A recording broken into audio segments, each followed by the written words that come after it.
And I heard, as it were, the noise of thunder, one of the four beasts saying, "Come and see."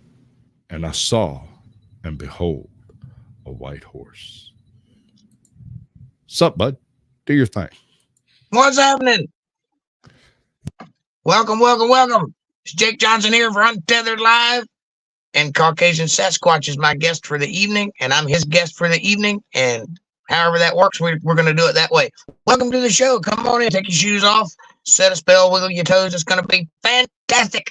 Welcome to Untethered Live. How is everybody? Are we there now? Did we get it? Yeah, we're doing it. It happened. We made the whole thing excellent happen. There's even people in here and stuff, and they're eating popcorn. Fantastic. And you guys and talking to Fab Daddy 44. We're going to roll back to the top. LaToya Williams came in here even before I could check my own chat. Like, as soon as it popped up, she had already commented. So she gets the gold for the night. A Veteran Affairs gets the silver. And Mr. Super Sidewinder gets the bronze. Welcome in. It's good to see y'all. And you've got people on your side, too. That's Fab Daddy 44. We got Cold Yes, Creek sir. Crop. What's up, Cole?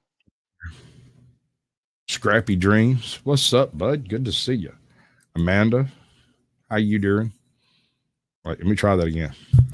How you doing? How about that? That works. And that's pretty much everybody. Welcome, everybody. Welcome to the show. It's a joint venture. That's right. Joints are appreciated. We take donations and joints and kidneys.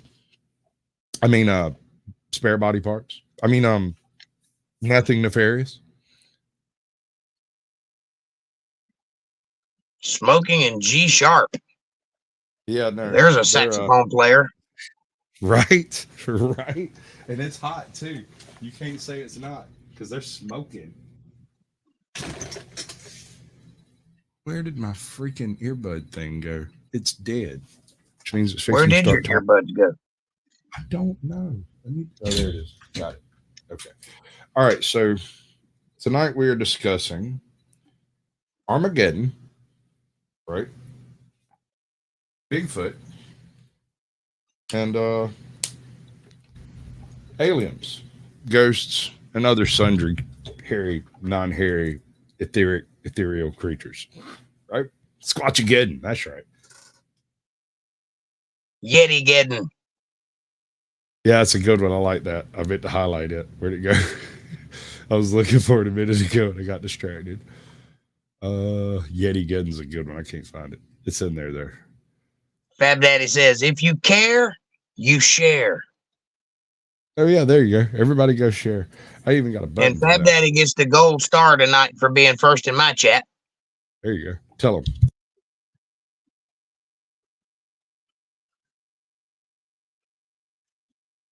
How is everybody doing? Are you guys having a good time so far? We're doing something different tonight. Me and Caucasian are going to talk all kinds of nasty, perverted things.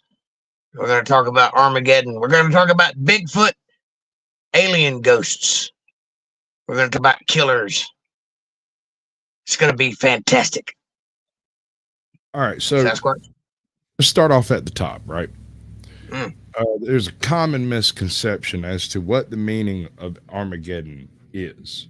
And we were discussing backstage how the modern interpretation of Armageddon being this final battle at the end is only partly right. Correct. Enlighten the folks as to the literal translation of the phrasing. The literal translation of the word Armageddon means battle at Megiddo, but more specifically, it's a particular battle at Megiddo. Megiddo is a little valley just outside of Jerusalem in the land formerly known as Canaan. And there has to be several things in place in order for that particular battle to be the battle. So lots of battles happen in that area.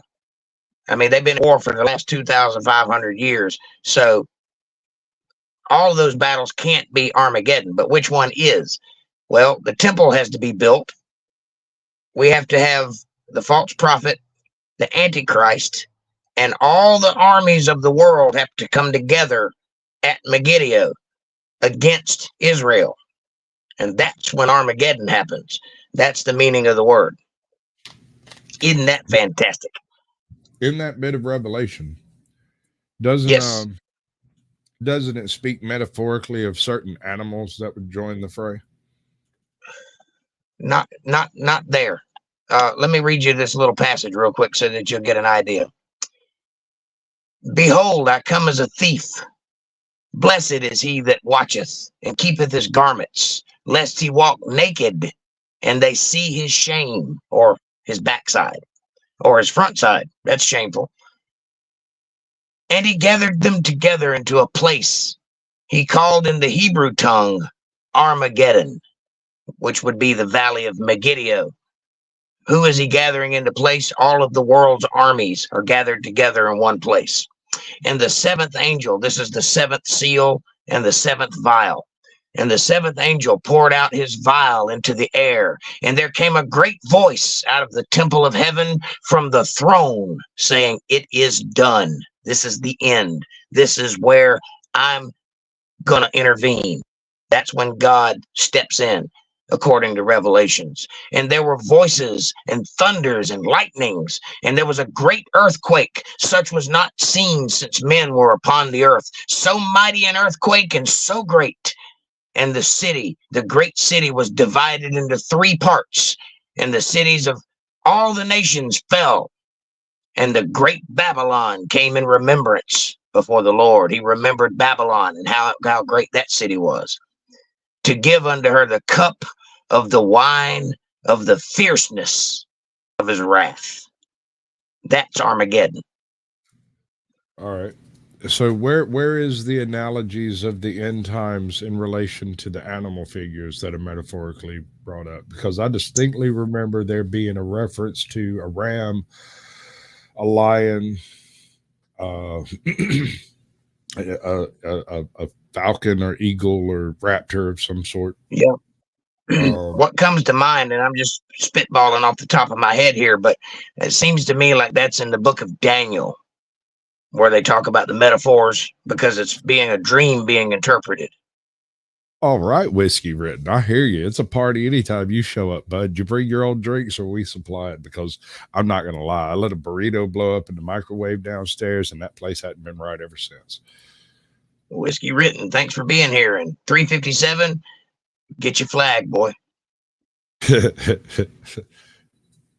See, here's the thing. When 357 flies his freak flag, it says, don't tread on me. Oh, yeah. Fab Daddy says, I want to know what number and drink this live stream is brought to us by.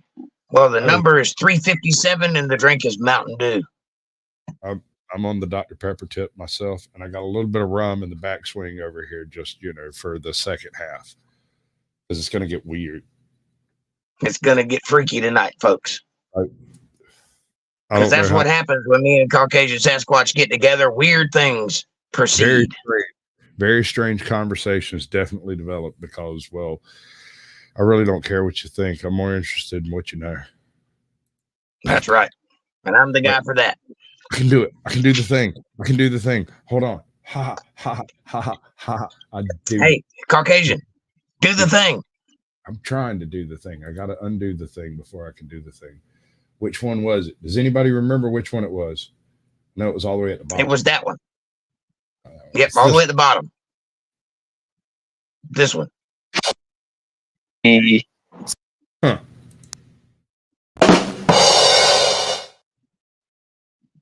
I'm gonna have to take that.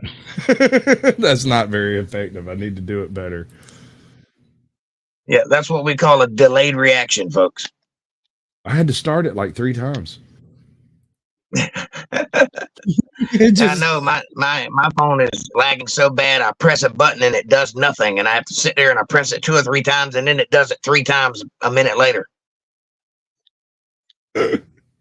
One of the things I do if I'm going to be using a phone to enter somebody else's stream or whatever, if I'm going into StreamYard, I will do a full hard reset on the darn thing right before. I'll close everything out, then restart it and only open the 2 or 3 windows I specifically need to get to where I'm going, and try to close everything after I get it open before I go in. What's up, Tony's Coffee House? Welcome in. You two, y'all. I would like to get you two in a stream to have a discussion about just this sort of thing, because he has a very similar but very different sort of stream as you. He talks about the word, and he That'd be interesting. And to call in and all that stuff, but it's over coffee and light music as opposed to jamming like hell and Mountain Dew. And I'm more of a Red Bull person, you know. Fat Daddy says it's a tough question. What question is that? Israel or Palestine? Well, one of those places is a real place. So, well,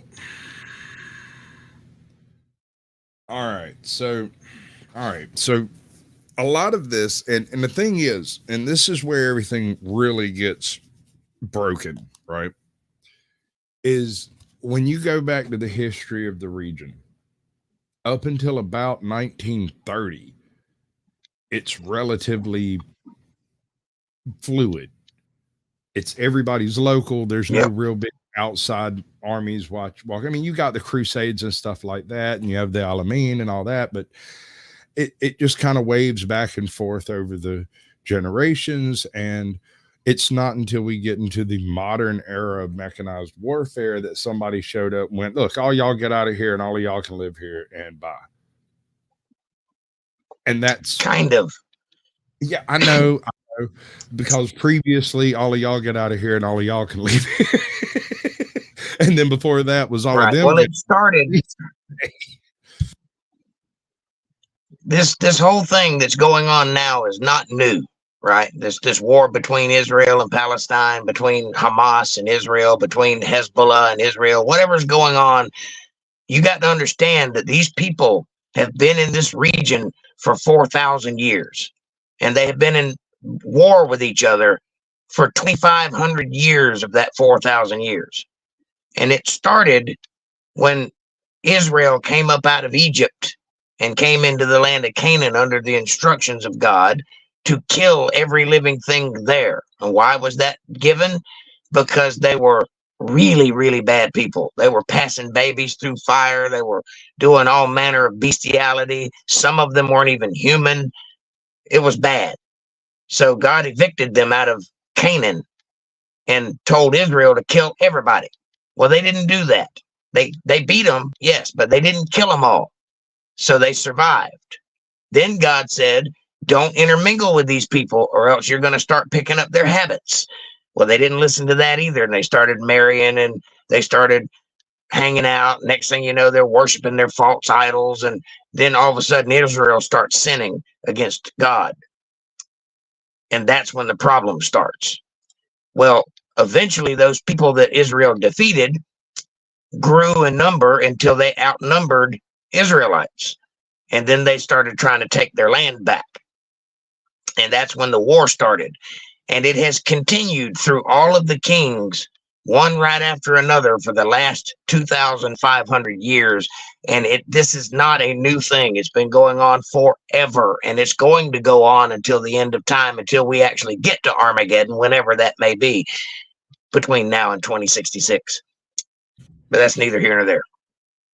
Why did you lay the number on 2066? Say that again. Why did you drop the number on 2066? What significance does that have? Okay, 2066. If you read the Bible, one of the prophecies that Christ gives, he says that this generation will not pass away before all of these prophecies are fulfilled.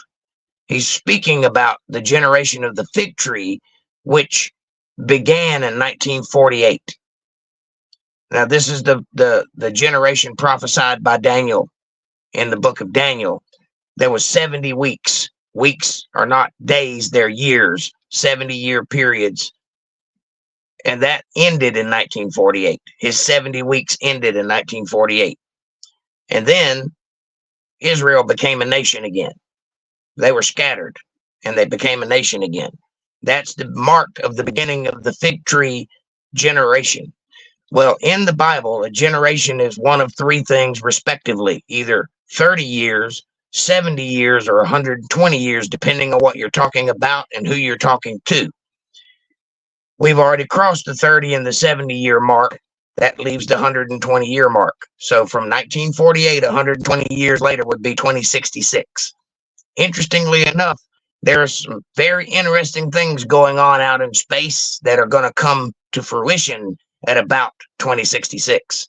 Aliens. Apophis, the asteroid, being one of them. Aliens. Maybe they're on Apophis. I kind of like that idea of there being something nefarious about an Egyptian god-named asteroid coming to just destroy us all. My only question is, when? Well, it's possible. The Bible does prophesy that the stars will fall. It wouldn't take but a good one, like one of them things. Also, the star Betelgeuse has inexplicably gotten brighter, which is a mark that it's about to go supernova. It might be, but consider this. It's not a sign that it might go supernova. It's a sign that it went supernova several years ago. You got me there. Like, I'm speaking on local time. Right. If you want to talk about the whole, oh, there it goes. Yep. That's exactly why we're doing it this way.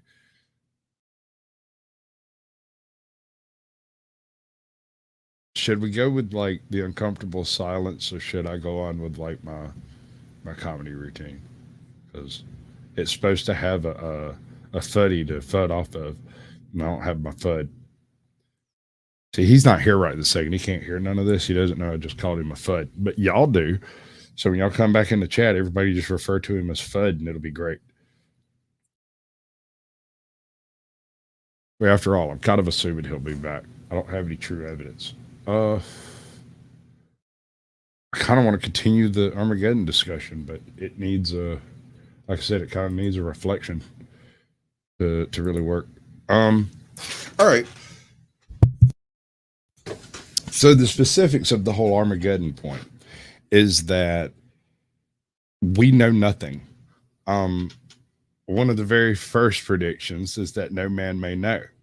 And so by default of predicting a given time, I believe that you are befuddling yourself. So the harder you try to predict, the less likely you are to be correct when that prediction comes to fruition on any level. Welcome back, Mr. Super Sidewinder. My guest merely stepped out for a moment for some very important business involving pressing button on his phone. Yep. And I'm back. And I'm back. I swear to God, man. No loopholes. He tried. I knew it was going to happen. Yeah, it's inevitable. So did you get all that? I got enough of it for it to work.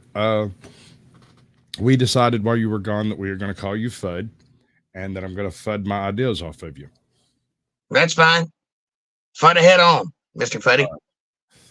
So, Mr. Fuddy Duddy, can you tell me one thing? All right. So I was just saying that part of this whole predictions thing, I've always kind of had an issue with anything that predicts the future. And it's not just that whole time manipulation problem, of it being now eternally. That's its own bag of worms. We'll get it. We might get into that later. Probably not. My issue is it is established, even when you're talking about the old Sibyllic oracles, that no man may know the future. And even the Sibyllic oracles gave their oracles in a way that would not alter that future, so that you would still not know until it had come to pass. Right. So attempting to lay a date on the end of days as described in the Bible seems like peeing up a rope, quite frankly, because no man shall know his end. Actually, the Bible says that no man shall know the hour, but that doesn't mean you won't recognize the season. It's definitely There going to are happen. things that are prophesied in the Bible. And by the way, Jesus was not a man, he was God in the flesh. So he would know. And it was prophesied in the Bible that certain things would come to pass. And it Sure. also says about when certain things will come to pass. But as far as the actual end of the world, i.e., Judgment Day, nobody knows when that is. Only God knows. I don't have your news break noise. I wish it did. What's up, Janica? Good to see you, bud. Welcome in. We got Kevin Cox. Kevin Cox. I swear to God, if I had that man's name, I would be an announcer. Absolutely. I'd be doing sports or something. Somebody out there would have to yell my name at the top of their lungs every time I started my job. Fat Daddy said the end of the world's going to happen tomorrow at 11 a.m. because I have jury duty. Yeah, you're not necessarily wrong. It's going to be the end of your world for a little while. Yeah. Have you ever done Somebody jury asked me the other day, they said, Jake, do you think the world is 6,000 years old or 14.3 billion years old? And I said, I am absolutely positive it's at least 48 years old. Amen, sister. That is all I can verify. Those first few are a little fuzzy. But after that, it's pretty solid. Janica, good point. Yeah, you also might get charged. He's going to start telling people about jury nullification and how to do it. What you'd get charged for, but I'm sure they'll think of something. This is the federal government we're talking about here. They're petty. Yes, I am Jake. Wait, I am Jake Johnson. I have the names. The names are there. UntetheredLive. Yes, Okay. Jake Johnson. Right. And hello, everybody. I apologize for not reading the chat out loud, but it's kind of hard to do when you're having a conversation. But I'm reading the chat as we go, so I'm seeing your comments, and I thank you for them. And thank you for the new subscribers. Absolutely. Y'all go check him out. He's a unique flavor of mango. Definitely fruity. Just not sure exactly what flavor. My drummer's name is Mango. What's the chances? Wow. So what's up, Harry Nuts? Did I tell anybody how much I love Harry Nuts? I'm going to go see him as soon as he gets back in this hemisphere. He's up in the Northeast right now. And I imagine he's Speaking of which, what's up? Do you have any idea when that will be? Assuming I can get everything done, I got to replace some bearings in my supercharger. They started doing the rattle. That ain't no good. So that's going to be probably a couple of weeks. And early December 1st ish. And how long will you be gone? Couple days. He's only in town for a couple of days. Will you definitely be home after the 10th? Almost certainly, assuming he's not late. I mean, probably. Most probably. Okay, because on my way back from Florida, I'm going to stop at your house, spend the night with you. All right, hit me up on your way down. I might be here. You never know. Well, I'm going down 95. I'm coming back a different way. Yeah, I'm going 200 miles out of my way to go see you guys. That's because I'm special. You know, you are special, and I love you. And it's the last time you're ever going to hear that. So suck it up. Like you shut up. You calling me fat? Good boy special, not the.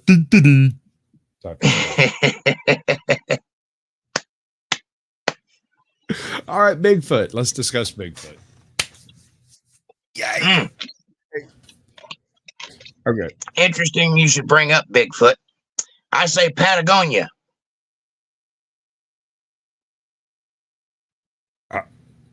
I say Terra Nueva. Patagonia is a country down at the very tip. It might not be a country. It's a place down at the very tip of South America. And that word Patagonia translates into land of the Bigfoot people. Although it was land of the dirty giants. No. Yeah, Bigfoot. Okay. So that story, I know that story. Hold on. Portuguese sailor, him and his crew didn't know about the island, had heard stories from the natives about an island over there, sailed off over yonder, encountered two types of people on this island, people who were more or less normal people, but in the Stone Age, and another group of people who were also in the Stone Age, much, much larger, and basically fed on the humans on the island. Correct? Yes. Okay. So they get there, they attempt to set up communications with the natives. That doesn't work very well. They kidnap a handful of them and haul ass. Most of them die on the attempt to take them. And they end up bringing them back because maybe they can take care of them better than we can because they're all dying. And when they get back, they also find out all the giants had gotten sick and died right after they left. Yeah, well, that's typical of anybody that travels abroad the world. Because that's correct. If you go to a place that doesn't have cattle, for example, you are exposed to a germ called smallpox that cattle carry. And just by being around them, your body builds up a natural immunity to it. But if you go to a place that never had cattle, everybody there will die of smallpox. Ask the Indians. We'll dig into that one on a different show. I got my own discussion on that because do you remember the stories of the first people that went down the Amazon River? They sailed a galleon up that bitch. Right. And he wrote about all the things he saw while he was on the way up there. And you know what he didn't write about? He didn't say a word about it. Rainforest. About what? The rainforest. Oh, right. He never got off the ship. There's a reason for that. His entire text discusses riverside villages, riverside cities, and riverside complexes. There's correct. 17 entire lines in the entire account of him mentioning the trees, and in every case, it was mentioning a fruit tree he did not know the type of. Right, but not a rainforest. And there's a reason for that, because that rainforest was planted. I don't disagree with you. That is the largest food forest on Earth. It's just gone a little to seed. Well, if you listen to Graham Hancock, which I'm almost 100% positive is a fruitcake, but he's got some good points because of the nature of the research that he does. And one of the things he says is that the Amazon forest isn't real. It's man-made. And of course, he gets scorned to shame by the scientific community because of that statement. But I think he's onto something. Everybody but tree counters. Tree counters can't deny it because there's this weird ratio of the types and numbers of trees in the Amazon within a certain number of miles of like human habitation. Now you get off into the deep rainforest and you don't find this. It's different. The same types of trees, but a different ratio, what looks more natural numerically. But within a day's or two's walks of virtually any human habitations that's been inhabited for at least a couple of 100 years, you will not find the poisonous, non-useful plants within that space. They'll be less than 12 or 10 years old. Somebody come through and cut them down just a few years ago.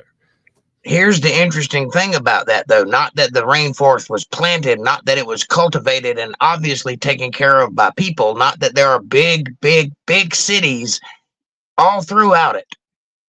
But where did those people go? Because they're not there anymore. Smallpox, diphtheria, pneumonia, staphylococcus, syphilis. I don't know about those people specifically, but if you jump over to the other part of the world and you talk about the Aztecs and the Mayans, did you know that there are structures in your state, Georgia, that look to be Mayan? They are unreasonably Mayan-like. Okay. Yes. How did they get there? Because the Mayans are in South America. Say what you want to say, bro. I got a theory on that one, and nobody likes it. Well, let's hear it. There's a weird feature in the Caribbean. The Caribbean was one of the very latest bodies of land that was colonized. And while it would have been very easy to colonize it from the North American segment, that's not what happened. People colonized it from South America, and the genetics tell this out, right? Mm-hmm. The north, the more, pardon the term, but miscegenation you get between the North American type natives versus the South American type natives. These people would have come out of South America around the fall of the Aztec Empire and around the rise of the Mayan Empire, somewhere in that dead zone, which means a cult, if you will, of these individuals could have hopped their way across the Caribbean and been here in a matter of a couple of years rather than taking the 8-year walk across all of the U.S. to get over here. Right. They have showed up with their entire religion, mythos, building structure, tactics, methods, and warfare already set up. They would just have to walk in and build it. Here's my thought on that subject, and I don't think you're incorrect. I think that the British are incredibly arrogant in the statement, we discovered such and such. Because that's what our history is based on, what the British discovered. And if you believe what the British tell you, Christopher Columbus discovered America, and we moved over here, and there were savages here, and we colonized the world, and whatever. Here's the problem with that. The world is at least 2,000 years older than that, and there were people here before the Native Americans were here. It's good to see you, Valiant Thor. We love it when people channel surf in on us. That's awesome. Welcome, Valiant. And so, I think, like you're saying, the colonization came way before the British ever came here. I think the Native Americans are groups of people that came from other parts of the world and then bred in with the people that were here. See, if you look at the go ahead. He's in the deep Northeast. He saw Plymouth Rock today. Oh, wow. Yeah, he's up there. If you look at the Piri Reis map, one thing you'll notice that's glaring on that map from the 1500s is that Antarctica is on it. But it's a land mass, not an ice mass. And we supposedly didn't discover Antarctica until the 1800s. But somebody knew about it in the 1500s because they put it on a map. Well, a lot of those old maps are copies of older maps that are copies of older maps. And well, that's what the Piri Reis map is a copy of a copy of a copy. Yeah.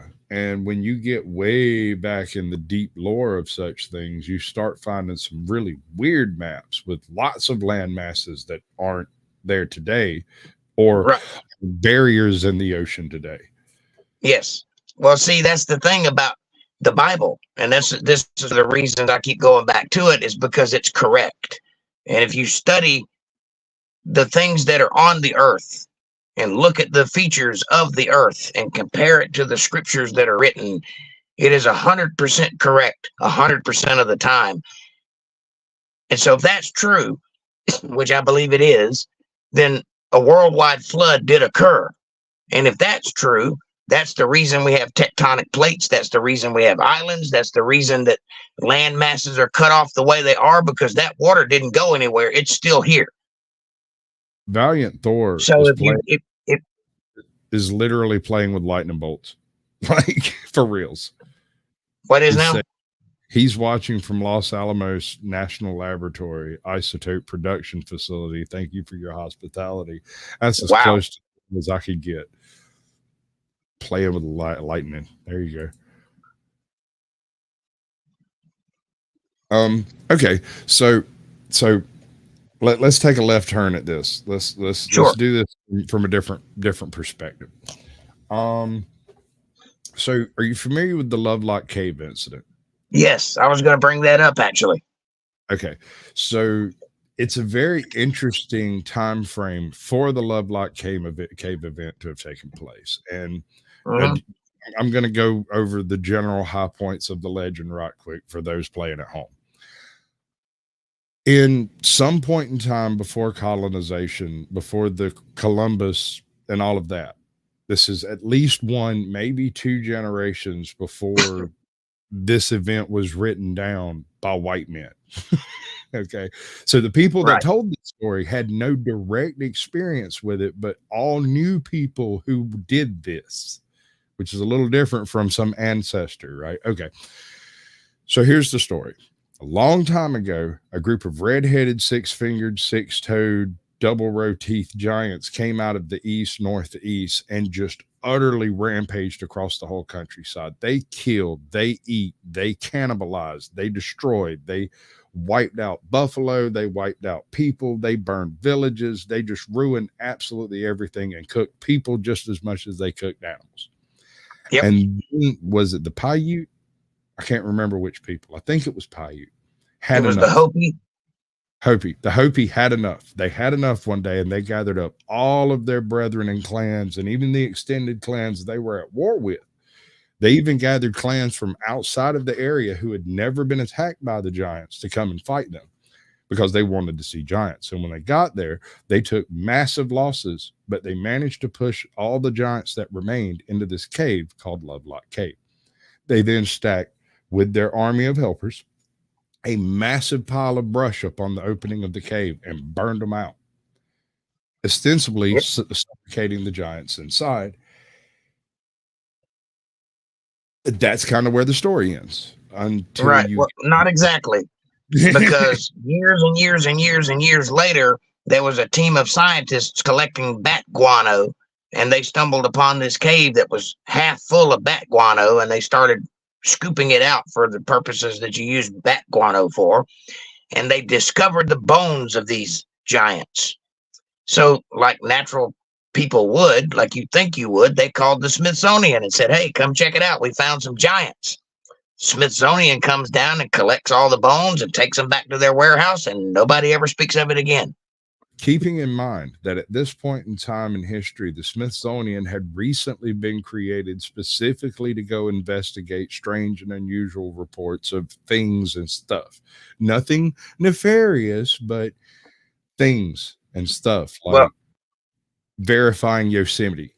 Because Yosemite why are the giants not on display in museums? Explain that, says Janica. Well, I will, Janica.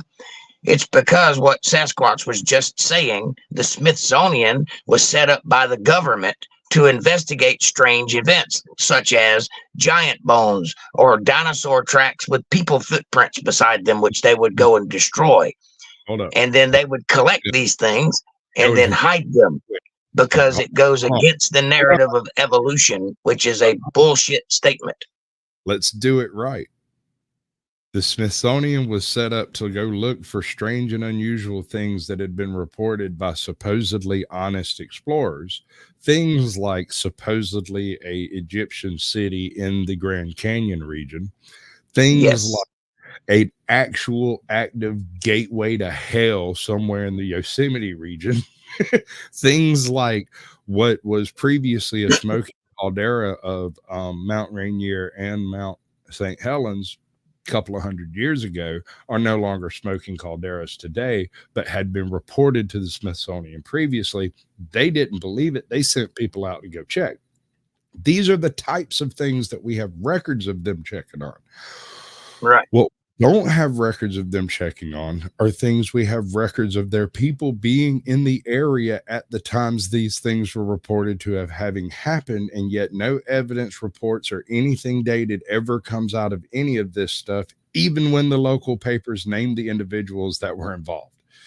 But what we do have, if you go to the Smithsonian today, which I've been recently, as soon as you walk in the door, there is a display of the Lucy. You know who Lucy is? Yep. The monkey man person. Australopithecine. Yes. Yeah. There's a statue of Lucy standing by a fire next to her young child, holding a spear and looking off into the distance as if to look forlornly at the future coming in her direction. She has feet, by the way, and hands. The reason I say that is because the skeleton they found did not, but nor did it have a child or eyeballs for that matter. But there it is. And I asked when I went there, did you find evidence of a fire when you found Lucy? He said, well, no. I said, then why is it on the display? Did you find evidence that Lucy had children? No. Well, why is it in the display? Because it's propaganda. It makes it's made to make you think. Right. So you've seen you were here for the Neanderthal night predator video I did. Remember yes. That super predator? Yeah. All right. So this guy went and reimagined Neanderthals instead of being humans in every sense of the word. He redressed them from a gorilla framework, but as a carnivorous form of that, right?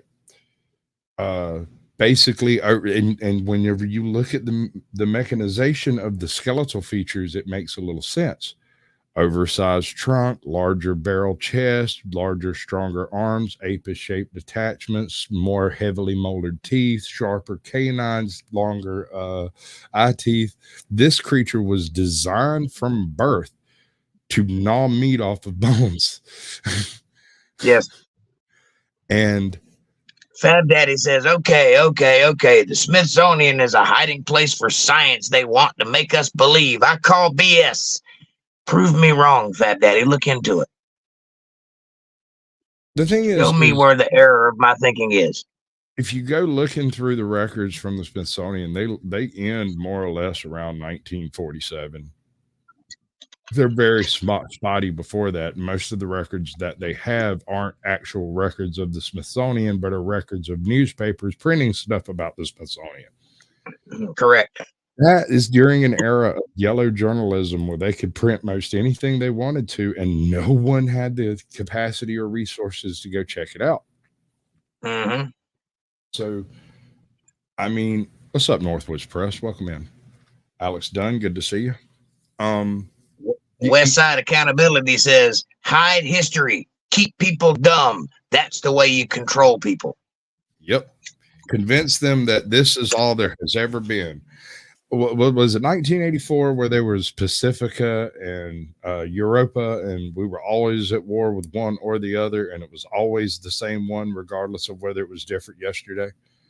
I think so, yeah. And that's how they kept everybody in check, was we got to stay on the wartime footing. We got to win.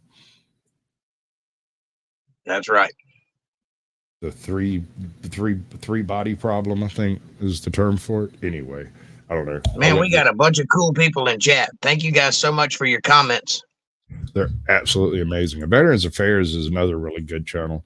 He's a little frustrated with how slow YouTube is, but it takes a minute. Remember what I said about the tidal wave. A tidal wave doesn't crash all of a sudden. First, it gathers itself, and that takes time. Your channel is gathering. Just let it. Because, you know, I'm preachy, and you says West Side Accountability. Well, I'm not preachy, but I'm correct most of the time. I thought I was wrong once, but I was mistaken. Yeah, so you was wrong once. So you thought you were mistaken. It turned out I was actually right. So I was wrong once. Listerine. So what intrigued me about the Super Predator video on that homie did, I can't remember the dude's name, was how much like Bigfoot the resulting creature ended up looking. Now, on average, Neanderthals are shorter than the average American. But if you just saw him, a giant wouldn't be a bad description, because homie be ripped and rough. Yeah. There's actually footage of a Chinese giant from the 40s that stands about 3 times taller than everybody else. And Fab Daddy, that sounds like a supposition to me. If the Smithsonian Institute had proof of giants, they would release it for the fame. Do you have any proof of that statement, or is that just something you think because I have proof of my statements? What about the Vatican? You reckon the Vatican had anything they'd release it for any reason whatsoever? Ever? Absolutely. They won't even let you go in and stay for longer than an hour, and you have to be accredited and from a verified news source or left-wing media in order to get permission to go into the archives in the first place, you can only stay for an hour and you can't copy anything. You can read it, but you can't copy it. Janica, the Amber Room, that's a deep cut. I know what you're talking about. Dude, there's been at least 2 variations of it, possibly sort of a 2.5 type of approach, because the original Amber Room was built and it was smaller, and then they moved it to another room, at which point in time it was enlarged, and then part of it got stolen, and so they replaced it and then reacquired the amber from the theft and then enlarged the room again, and then the whole thing got stolen and they had to like reinvent it. But the thing is, the amber that they used in the first iteration, some of those chunks were gargantuan. They made slabs 1 inch thick and 3 feet wide. Yes. We ain't got nothing like that today. Today, everything is made by little pieces of amber. Yeah, all you can find is little hunks of amber. You can't find a big slab of it. Every once in a blue moon in the Black Sea, you'll have a chunk of amber wash up from the seabed, but nowadays they typically ain't real big. Lisa Reen says, "Oh my goodness, Fab Daddy, the Smithsonian has bought and hid most everything people have called them about." That is correct. If you attempt to go find any particular exhibit from the past 150 years, and it doesn't really matter what exhibit it is, provided it's not currently on display in the public exhibits and being advertised and propagandized, you can't find it. They have no idea where it's at. They could. That's correct. And even if they say they have it, they've misplaced it. Yeah, when you get there, they won't be able to put their fingers directly on it. And if Fab Daddy says, sorry. They could have the Ark. Fab Daddy says, question the state, not the religion, huh? No. You're misunderstanding me. Question everything. Everything you know is bullshit. You live in a carefully crafted, completely made up environment that you call society, and none of it is real. Question everything but Jake. No, question me too, please. Prove me wrong. I want to know if I'm incorrect. That's what I want to know. How much wood could woodchuck chuck if a woodchuck could chuck wood? Answer this. As many chucks as a woodchuck could chuck wood if a woodchuck could chuck woodchuck. There you go. All right, so this is a bit of a video from Overanalyzing Bigfoot. The name of the channel is literally Overanalyzing Avatar. 325,000 subscribers. What is up?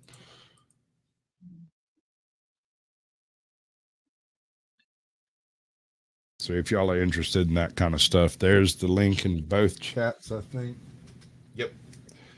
If y'all are interested. And these are play a video. So these are some of the best Bigfoot sightings, footages, stories, tales, that kind of stuff, you know. Oh, that's what I wanted to stress. When he says overanalyzing something, he's fucking serious. So be ready for that. Bigfoot. He's out there. Whoa! The big giant monkey thing that thousands of people have said they've seen with next to no credible evidence ever coming forth. But hold on now. This has always been an interest of mine, and I mean, I don't know if I personally believe in it, but you have to admit the idea is fascinating. So I just want to talk about a bunch of Bigfoot stuff. Sightings, DNA evidence, folklore, debunkings, the origins, and even some more crazy off-the-wall shit I bet you've never even heard of. I know I'm not going to change anyone's mind with this video. If you believe in it, you believe in it. If you don't, you don't. I get that. But I still think it's fun to spitball about it and learn, right? Sam's Square Tricky and there's one right outside my fucking door right now. He's trying to get into my shed. So let's start out with our good old red-blooded North American wild man Bigfoot. The modern timeline of Bigfoot, the moniker, starts back in the 50s. I know, shit. The idea of a big ape in the woods goes back way further than that. I know that. We're going to get into that. Just stay with me. So way back in the day, a reporter named Andrew Gonzoli got a letter from a guy named Jerry Crew. Now, Jerry was working construction in California, and Jerry says he found some gnarly fucking footprints around the area they were staying in, and that they had found similar footprints before around the same area. Enormous, barefoot, 16-inch human-looking footprints, right? So, okay, so let's start from the beginning. Is it possible? Is there enough food for a large bipedal omnivorous ape type creature to exist without evidence? Simply the food. Yes, no. Okay. So ostensibly, you think that to this day there is still enough food out there to feed them? Sure. There's enough food out there to feed a whole pack of gorillas that live in China and in Africa and all the bears in Georgia. I'm talking about North America specifically. Not a lot of the plants in North America are like plants in Africa. Most plants in Africa have toxic leaves and stuff, and most plants in North America do. We got leaf cutter ants over here, bud. However, if you're going to lean in the direction that there may be a Bigfoot, why are you not going to lean in the direction that he's probably carnivorous? Okay, I'll get to that in just a second. I'm going for a specific point. Up until 1920s, there was no doubt enough food on the eastern seaboard to feed Bigfoot. No problem. He wouldn't have even had to poke his head above tree line to be able to find it neither, because we had something called American chestnuts. And these things were like manna from heaven, right?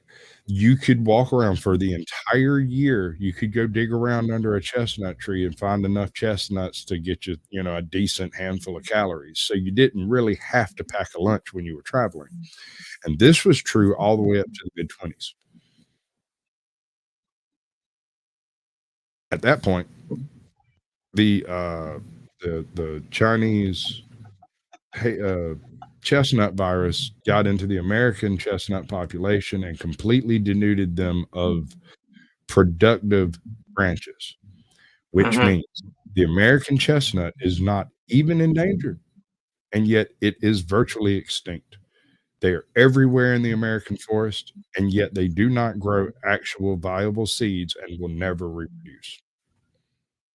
Yeah. Oh, have you ever driven across country before? Halfway. I went to Joshua, Texas. That's as far west as I made it. If any of you in chat have not done so, I highly recommend that before you die, you do.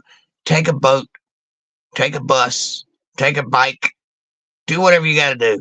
Drive across country, and you will soon realize very quickly that all of the people are crammed against the seaboards, and very few people are in the middle of the country, and it's a very big country. We are nowhere near running out of space. In fact, here is a point of fact that you can check me on if you think I'm wrong. I'm going to say some outlandish shit now, but I want you to prove me wrong.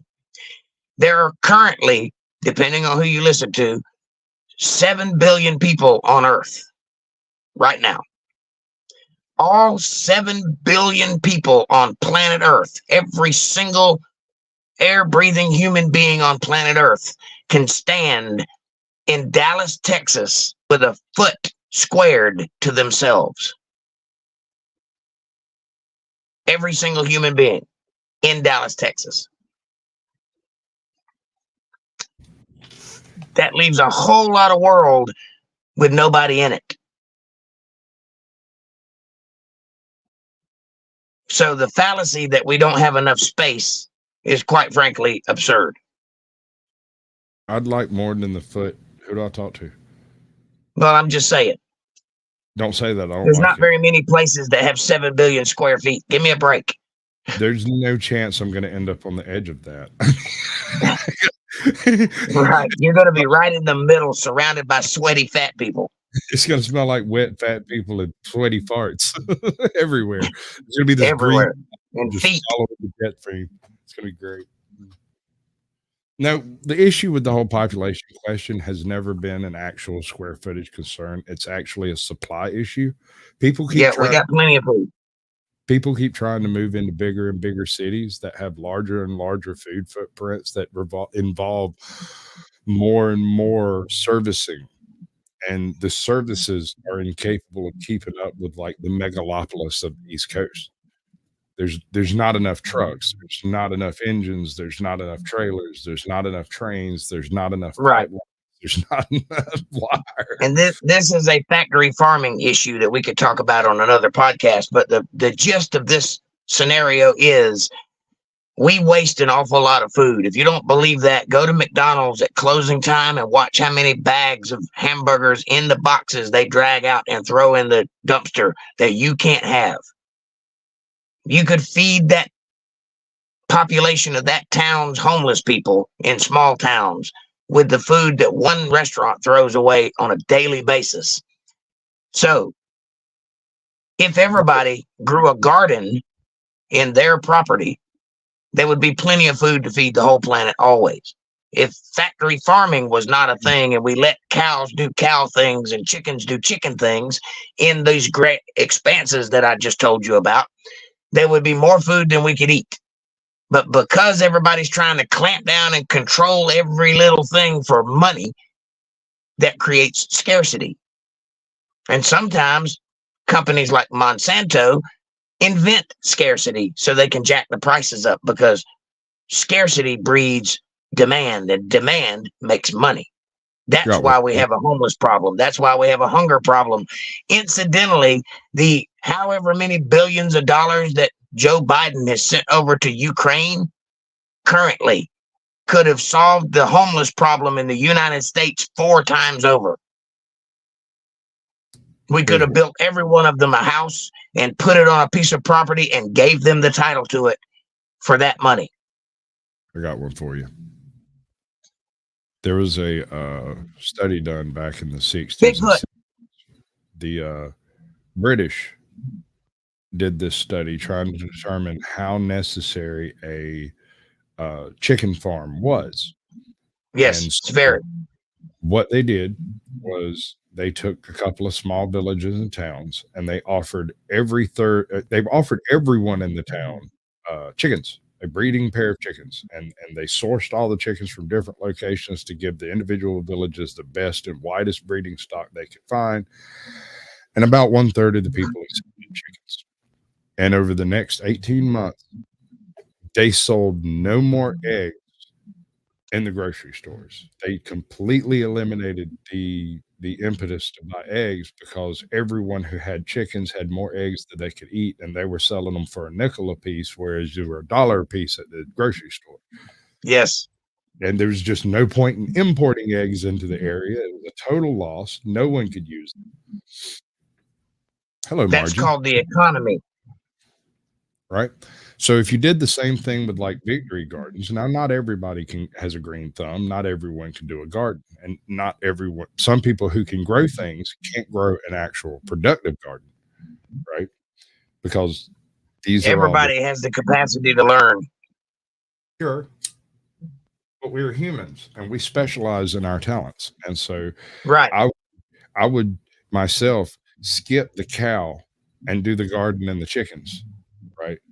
And then I would trade the egg, the produce for the milk, and the meat for the cow. And that's how I would have that somebody else does. Yes. Right. That's called the economy. And this is how this is supposed to work in America. It's worked this way since the dawn of time.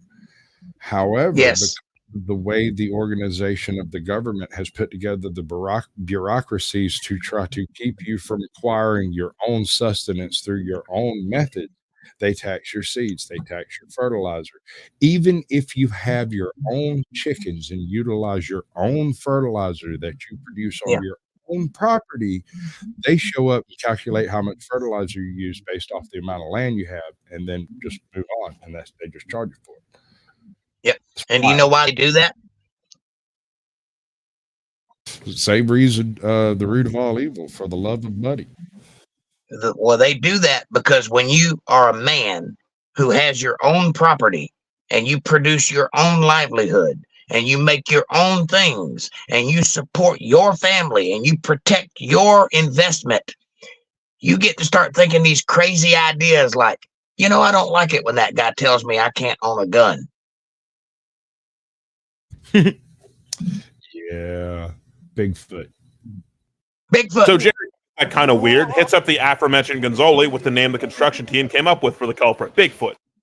Seems to check out. Makes sense. Gonzoli prints the story. Not thinking much of it. Just an interesting read. Pretty innocuous, you know, not a crazy story. Psych, America's enraptured with the idea of a wild man in the woods, actually. That's where the idea of Bigfoot started, and that's where the name came from. Since that hot story dropped back in the 1950s, the idea of Bigfoot has changed a shade or two. It's not so much a wild man in the cultural mindscape now. The idea is more ape than man. And more ape than man implies there's more than just one of these things out in the woods. It's a species. Some people say Gigantopithecus, a long-lost, enormous fuck-off ape that lived about 100,000. All right, I don't buy that. Hang on 1 second before we go. I'd like to thank everybody for being here tonight. I'd like to thank all the new people and all the new guests and all the new subscribers. I appreciate your chats and your comments, keeping everything exciting. Won't you please do me a favor while you're here? Hit that subscribe button and press the bell icon so you get notifications of when I'm going to be online. Smash that like button for me and for Caucasian Sasquatch. It's free, it's effortless, it's right in front of you, and it really does help our channels with the algorithms and helps us get recommended to other people. Won't you do that, please? That's why we're here after all. Share this video with somebody you love. Better yet, share it with somebody you don't love. Bring them into the family. Make them part of the fold. Be part of their solutions, not part of their problems. Make me widescreen for a minute. Leave comments down below. Let me know what you're thinking. Question me, curse me, bless me, challenge me, confront me, conform with me, drink my Kool-Aid. Make your own Kool-Aid. As long as you're thinking critical, that's what we want. Critical thought coming from that brain of yours. And hey, if you dig what you're hearing tonight and you'd like to see more of it, you'd like me and Caucasian to get together more often and do crazy, wild, and extravagant things, you can have that if you'll support us in doing so. And you can do that for me by going to paypal.me/JakeJohnsonBand. Or if you're a Cash App user, you can go to $JakeJohnsonBand. Every little bit helps. It's a win-win. It's a blessing for me. It's a blessing for you too, because we live in a reciprocal universe, and God, he notices these things. Caucasian, do you have a donation platform? Absolutely not. Think happy thoughts. That's my suggestion. Think happy thoughts.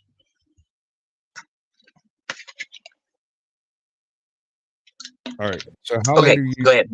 How late do you generally do these things? 10 o'clock. 10 o'clock. All right, we're good. We're good. We're good.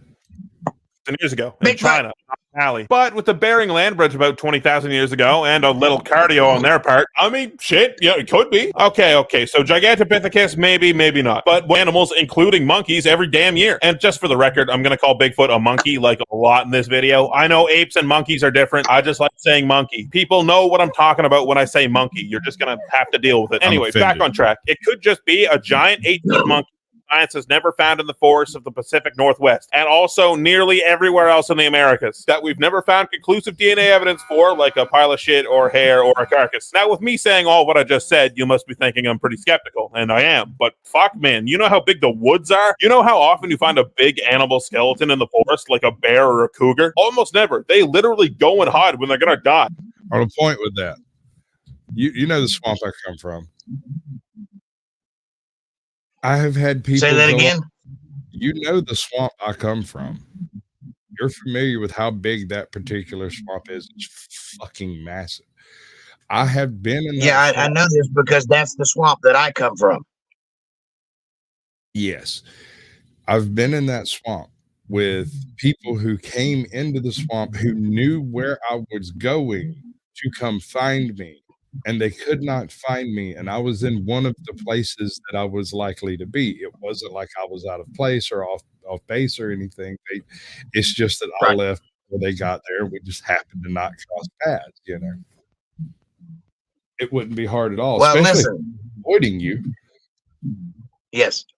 You and I have the benefit of having been born in that swamp and being raised in that swamp. We have learned skills such as walking off into the tree line and vanishing from sight. Other people can't do that, and it's not lost on me that people who are born in more rural areas or more cityscape areas don't have that experience. We're special in that way. We grew up in the dirty deep south where they have to pump in sunshine and break dawn with a club. So we've got the ability to do things that other people don't have. And that's actually a blessing to us when the world falls apart, because we'll survive. I believe Hank Williams said it best. And that's a day one fact, bro. And with a potential giant ape that has managed to stay undetected by humans, they got to be pretty smart, right? They can hide a body. Actually, Bigfoot's intelligence stat is pretty high. No, get out of here, Tearzoo. You can't talk about a fucking animal on this website without Tearzoo showing up. Fuck. All right, where was I? Developed burying their dead like we do. And like, I love this guy, man, because he does the crossover references. It's great. Make stupid people famous. It is not Kane, but good guess. elephants bury their dead? Okay, I guess that's in my brain now. There's an awesome set of episodes of Survivor Man with Les Stroud where he talks about Bigfoot and the possibility of it existing. And he's just as skeptical as I am, but he's been in the woods and he's experienced some shit he can't really explain. And that's Les fucking Stroud, baby. He's the real deal. He knows what he's talking about when it comes to the outdoors. And on the idea of Bigfoot being able to hide, well, I think he put it better. All right, Sable. Certain emojis pop up as just like hand pink waving face red heart shape, and I generally don't bring those up on screen. Sable, you know what I'm saying? It's a thing. Yeah, use your emojis. How much I lament. Show me on the doll where you were hurt. Habitat, and I do. Fact is, there's also a lot of incredibly beautiful places and vast reaching areas where anything could survive. So the idea of a big monkey living in the woods, far-fetched, yes, but farthest fetched, perhaps not. Besides, think of all the people that have seen something. I really don't have an explanation for this. Renee really doesn't have an explanation for this. Like, seriously, you have thousands, if not tens of hundreds of people saying they saw, pause for dramatic effect, something. How many shitty Bigfoot shows have you watched where the entire concept is that the Bigfoot hunting team goes to an area, interviews some people about their encounters, and then they wander around in the woods at night? That's a trick question. That's every Bigfoot show. But let's focus in on the interviews for a second. Could every single person on every single Bigfoot show or newspaper article or online interview or YouTube video be lying? Yes, absolutely they could be. But stay open-minded with me here for a moment. Even if 99% of them are charlatans, that still leaves tens, if not tens of ones of accounts that are genuine. Or at least not people being attention-seeking tricksters and that they truly believe that they saw something. So you take those tens of accounts and then you feed them through the misidentification filter. Bears are known to walk on their hind legs for considerable distances. Hell, it's not even that rare. And put a few trees and 50 yards between me and them, and yeah, shit, I could be fooled. All right, so slash those tens of sightings down to, I don't know, sevens of sightings. This is going to get confusing. And then cut another one for the long shot idea that people are seeing escaped apes from zoos, or that we're being kept as exotic pets, and we're down to sixes of cases. Obviously, the man in the ape suit is in the mountebank fraudster territory. That can count when we're talking genuine, heartfelt sightings. And we'll cut those sixes down to fives just to be ultra safe. So that leaves us with fives of cases. I'm going to stop saying that because it really doesn't work. And I'll say there's a handful of sightings that the person saw some Bigfoot-esque creature, saw well enough to know it wasn't a bear or a gorilla suit, and they're not some fuck attention-seeking bastard. But with there being so few genuine sightings in this line of thinking, does that help or hurt the argument? What I mean is, if you discount all the fakes, there are so few left over. And if there really is a collection of big, hairy people in the woods, wouldn't there be a lot more genuine sightings? And not just that, genuine sightings with good video? I don't know if you guys noticed, but we're 20-some. All right, on that point. Not once when I ever saw anything strange in the woods, it crossed my mind to reach for my camera. I was too worried about getting my ass back up out of there with all the pieces intact.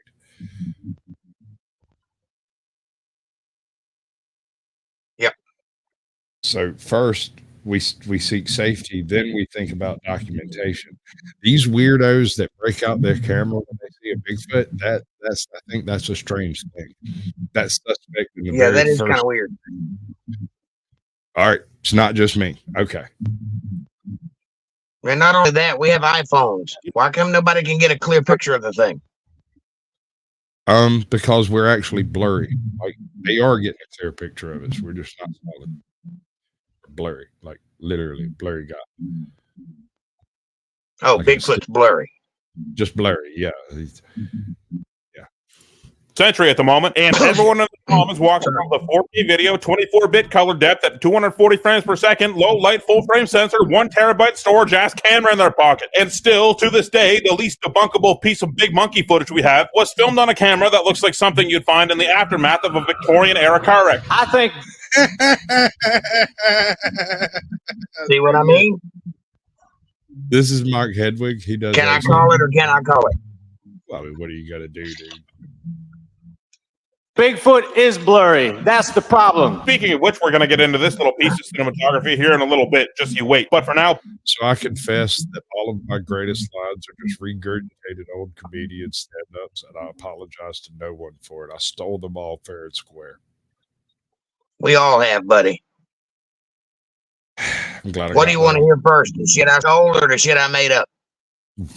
We'll go with the shit that you told, because shit you made up is lame.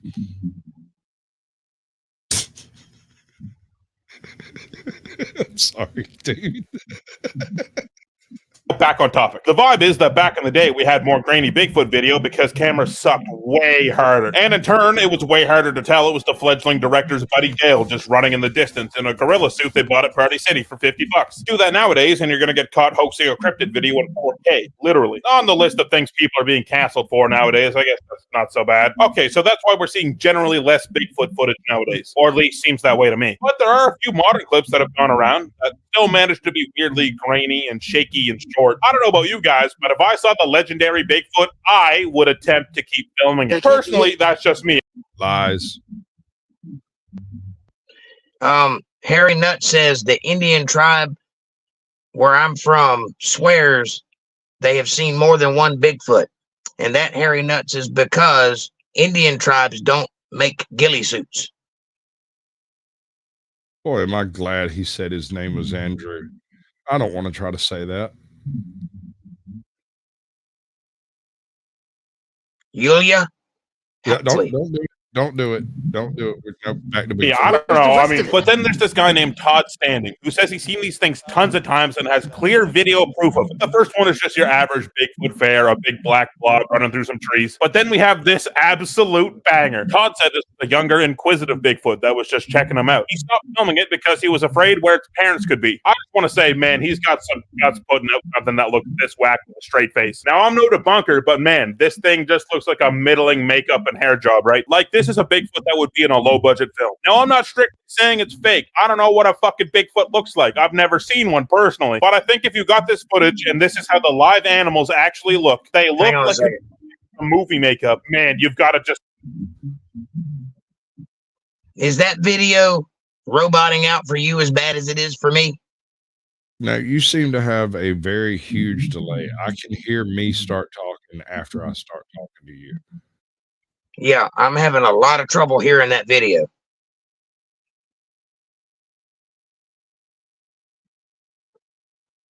Let's see what I can do. Welcome, Yulia. Thank you for being here. Andrew.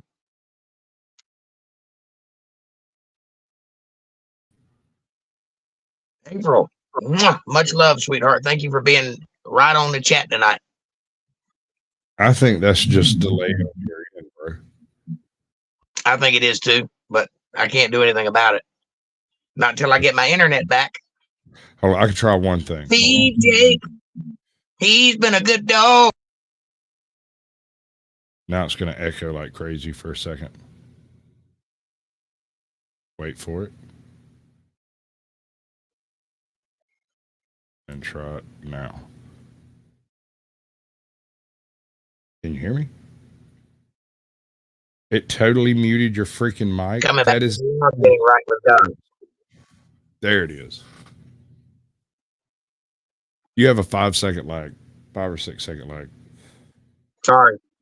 It's fine. I was just pointing it out. That's why it seems kind of disjointed here. Is it still roboting real bad?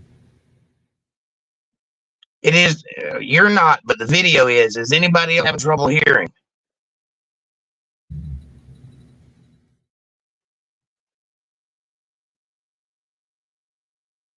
We'll see. Just not publish this until you've got a full body image, which apparently you were only a few trees away from getting, according to this footage. Your life's work, your greatest ambition nearly realized. It's about to materialize in your hands. And you turn the camera off and walk away because you're afraid of more evidence and more Bigfoot showing up. And this dude touts that he has genuine footage. Man, do you know how big genuine, actual, indisputable proof of Bigfoot would be? Ladies and gentlemen, we got him. You think that would be released in some right? Right. Wild. Thank you guys Bigfoot, for answering the question. Everybody else seems to be able to hear fine, so it's got to be coming from my phone. Right. So I'm gonna let it roll, and we'll just pretend like you're part of the program. Let it roll. Hey, into this stuff, it's like their entire life revolves around it.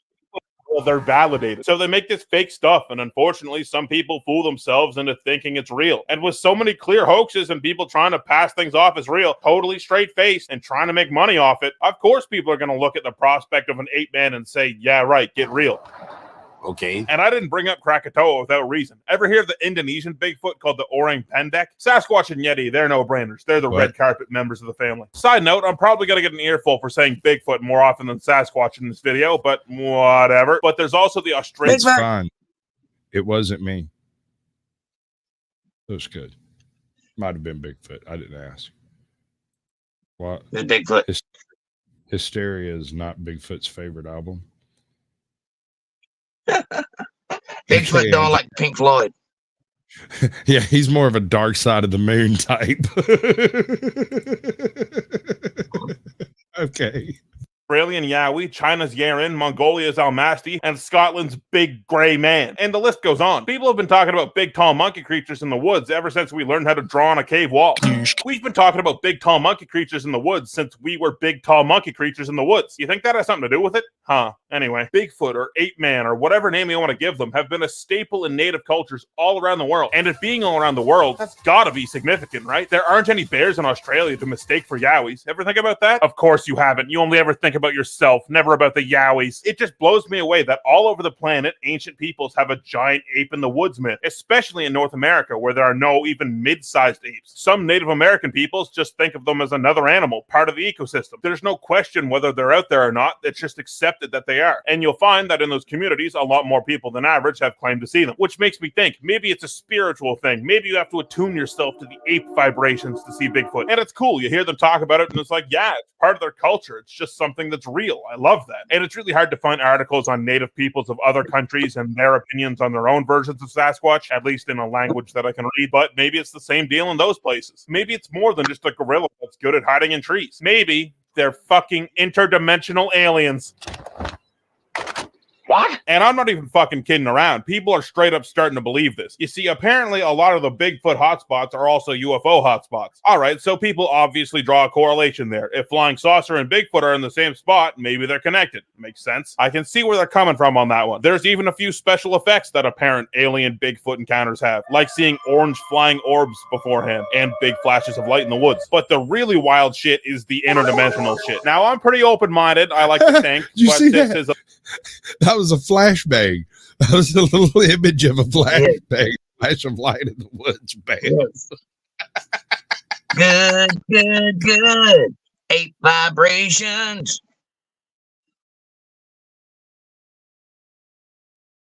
A little far gone even for me. Some people think that the Sasquatch species lives in a parallel world or higher dimension than us, and they can choose to cross over and back whenever they like. And this solves some of the classic Bigfoot quandaries. Why haven't we found a body? Why can't anyone get good footage of the damn thing? Why is it that people only seem to have fleeting encounters? Well, obviously, it's because they're able to open wormholes to another fucking dimension at will. Maybe that's what the orange orbs are. And this obviously implies that Sasquatch are smarter than us at this point too. Fuck, they've cracked at least physics-defying spaceflight and at most interdimensional travel. Then why the hell did they choose to cross over into our world and then just stand around in the woods? I don't get it, man. Can't they do that in their world? The Sasquatch conundrum has attracted all sorts of people with all sorts of mindsets, clearly. But all this adds up to being wild postulation and pseudoscience for the moment. What about cold, hard, unfeeling, non-pseudoscience? Some people are even calling it just science nowadays. Sometimes you hear they found some nearly human DNA that they can't explain in the woods. That looks like it's something from a primate. Well, whenever I hear that, I wondered just who's saying that. So I looked into it. In a paper published by the Royal Society Publishing in 2014, a team of scientists led by Brian Sykes of Oxford University DNA sequenced 30 hair samples that had been historically related to, quote, anomalous primates. Man, the science crowd always finds a way to make it sound official, don't they? So they sequenced all these notable pieces of what was supposed to be, at the end of the day, Bigfoot fur from all over the world. And what did they come up with after their rigorous testing? Polar bear, brown bear, horse.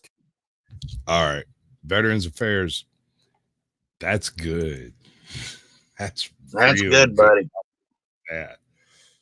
What if these guys are actually grays in a big old meat suit? that they use. It's just a biological suit to let them live here, stay here. And that's why we don't find bodies, is they're dead. It may be that they're interdimensional, but they can't be from outer space because, as everybody knows for sure, outer space does not exist. It's not real. We live in a dome.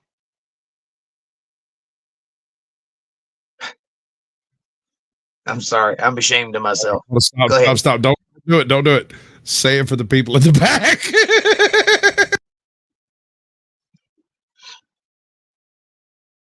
No, you're not? Okay. What's that? It's flat Earth.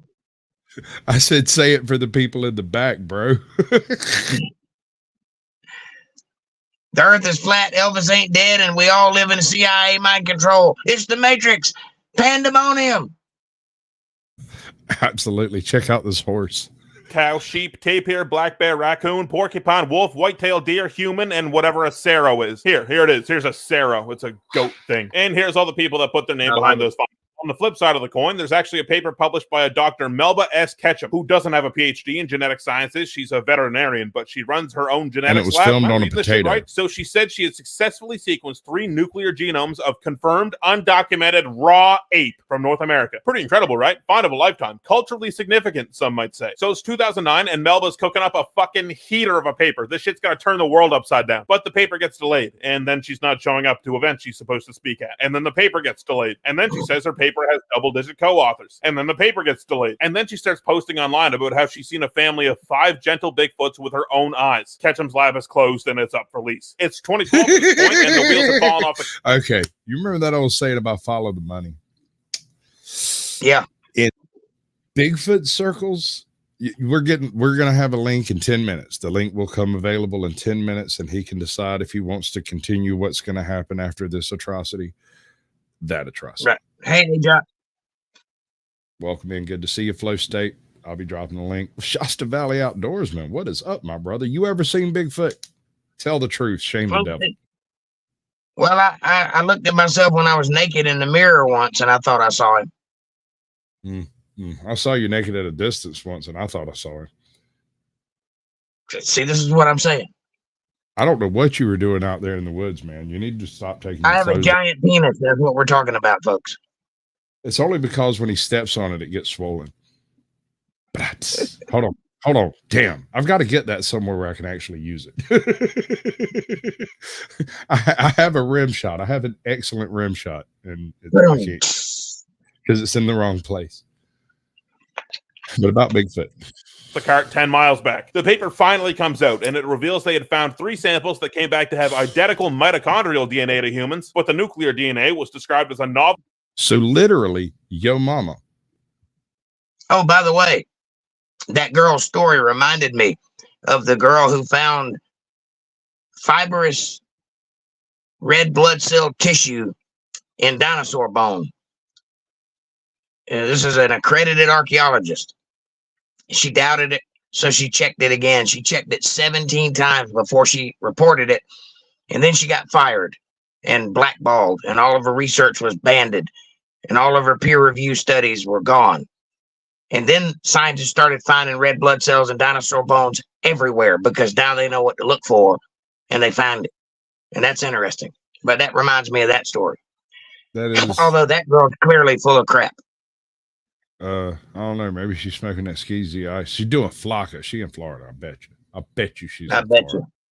But no, what I was saying is, if you follow the money in Bigfoot circles, you will find yourself orbiting certain individuals who shall remain nameless. And this is and I know this as a byproduct of trying to interview different Bigfoot hunters. Like Linda Moulton Howell. Like Linda Moulton Howell. Not unlike that, but not quite as famous. There are these that people. That woman is fruity as a fruitcake. That's being mean to fruitcakes. Yes, it is. But I have, every time I end up doing any questioning in Bigfoot circles and run into very serious Bigfoot people, I'm always outsourced to the same 5 people in YouTube, basically. And I'm not going to say who they are because not everyone is trustworthy. Who are we talking about? Bigfoot hunters. But not the specific ones you're not going to name, but tell me later. The name of the channel, because I don't want to advertise people who are straight up promoting hoaxes. Well, I like Joe Rogan's take on this. I really want to believe in Bigfoot. But when you go hang out with Bigfoot hunters, what you soon realize there's a pattern emerging. And it's a bunch of white, unfuckable guys in their 50s looking for Bigfoot. And they're going out drinking, partying, knocking on some trees, and not finding Bigfoot. Yep. And oftentimes these people finagle some way to get paid to do it. Yes. My dad had a very similar activity cycle, only he called himself hunting deer. But it was identical. Never saw any deer, never did any of the same exact thing, but they're hunting Bigfoot. They're hunting something they know they will never catch. I heard a Bigfoot hunter say once, and I'm quoting here. So there I was, walking down the road, and it was just about dark. And as I walked, I heard a bullfrog croak in the ditch beside me. And I looked, and it quit. So I walked a few more steps, and I heard that bullfrog again croaking in the ditch beside me. And I looked, and it quit. So I looked a little closer, and there was no bullfrog. And I thought to myself in that moment, that's a damn Sasquatch. And that's when I checked out.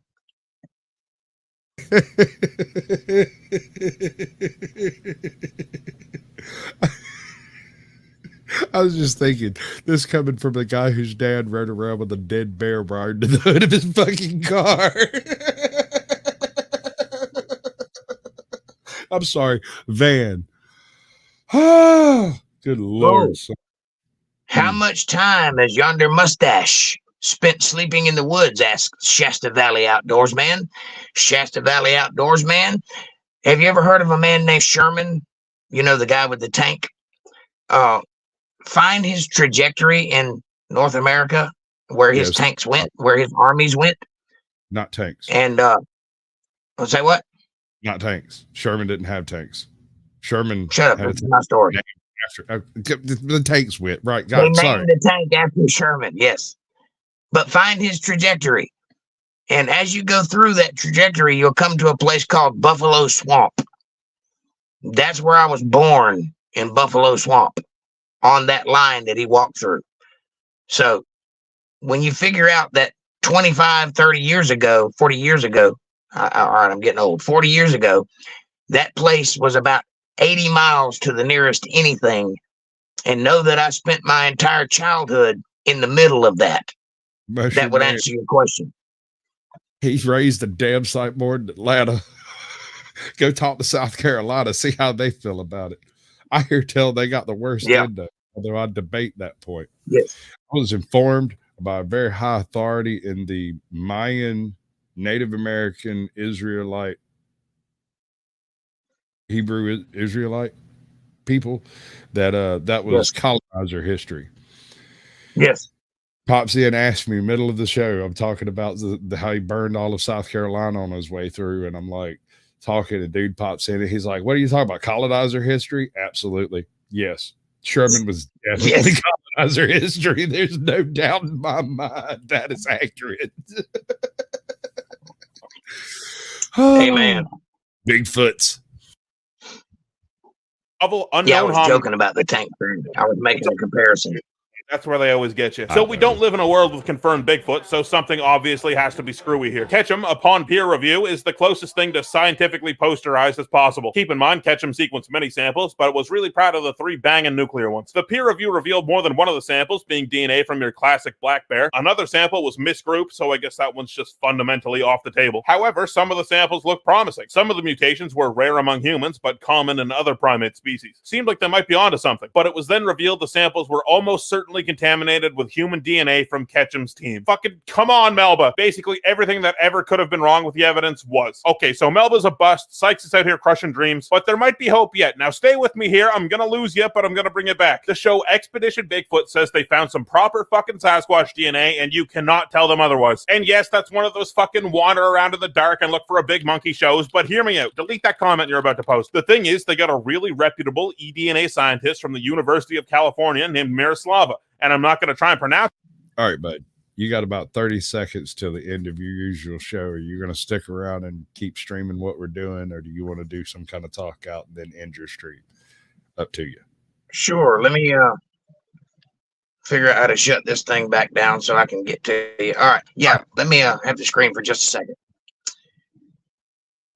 Thank you guys so much for being here for both Caucasian Sasquatch's channel and my channel. Thank you all for all you subscribers. Thank you to the moderators on both channels for the great work you've done tonight. Thank you for paying attention to our crazy asses.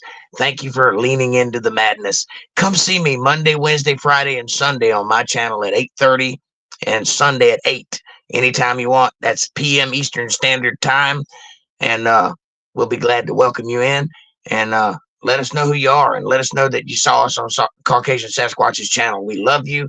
Thank you so much for being here. Have a great night. God bless you all, and I'll see you later. Thanks for watching. See you Friday.